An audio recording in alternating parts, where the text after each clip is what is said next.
everybody, Kim here. I'm not sure what day it is.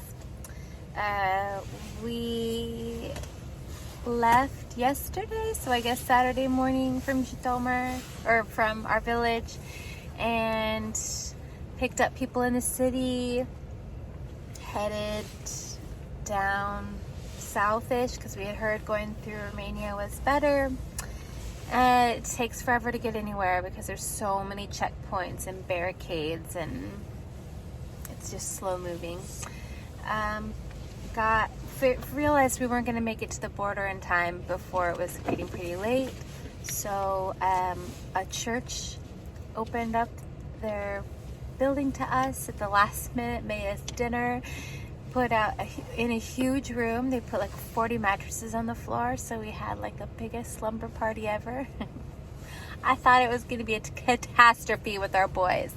Like last year, I would have never even attempted something like that, but since, war times make you do things you never thought you'd do. Anyway, but it was okay. I don't think everybody slept that much, but it wasn't a catastrophe, and it was fine, and it was so kind of those people. So kind of them. They made us dinner, gave us breakfast. Today we got to the one of the Romanian borders. It said estimated wait time was 20 minutes, but then when we got there, actually in reality, the estimated wait time is 2 days. So that's by car. We didn't know what to do. And there's this like so many people, and yeah, Jed saw people like fighting. Anyway, yeah, so we ended up deciding to send everybody who's not like driving a car over the border by foot.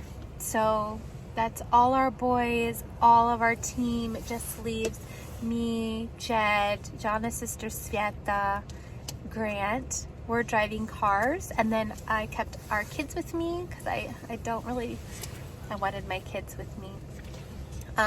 Vlad did cross over because he wanted to go on the big bus with everybody else, but all the rest of our kids are with us, and Vlad's an adult, so whatever.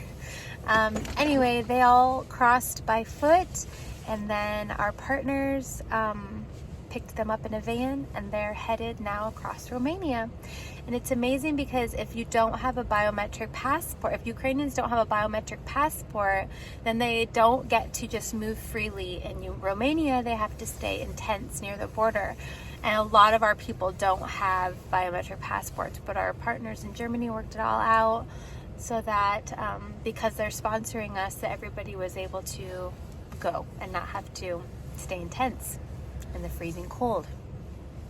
It's a sad situation. But one thing that was insane, Jed and I were going, like, taking the boys, because Jed's their guardian, so he needed to be there for them to cross the border. We finally get up to the checkpoint, and they weren't going to let the boys go.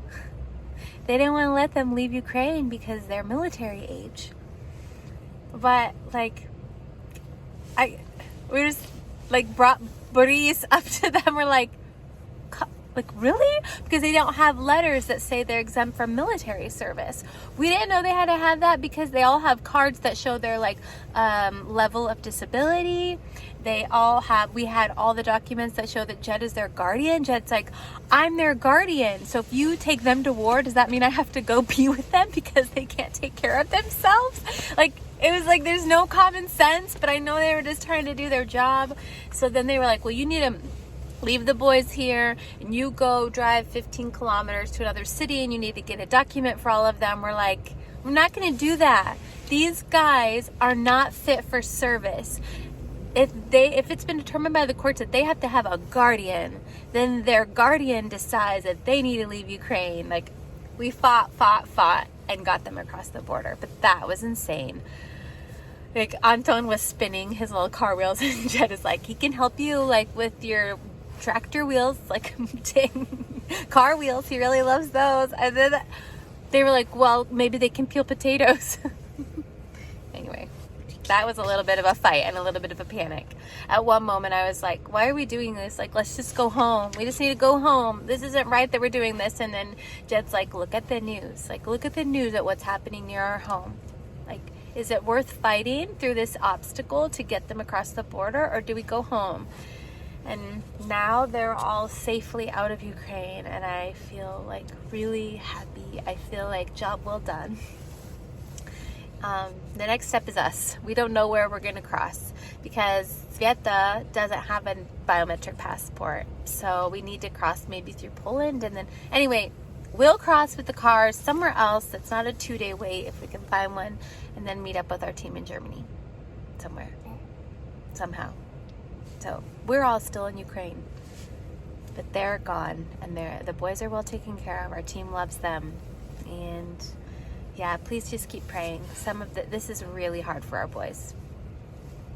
It's everything. Like, we work so hard to make a stable, loving, calm, predictable environment for them, and this is anything but that.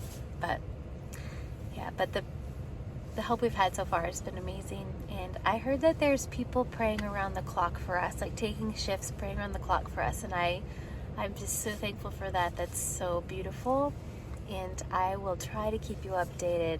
I'm just sitting here waiting for Jed to find our next route. That's why I thought I would try to shoot off a little video to you. Thanks for praying. Bye.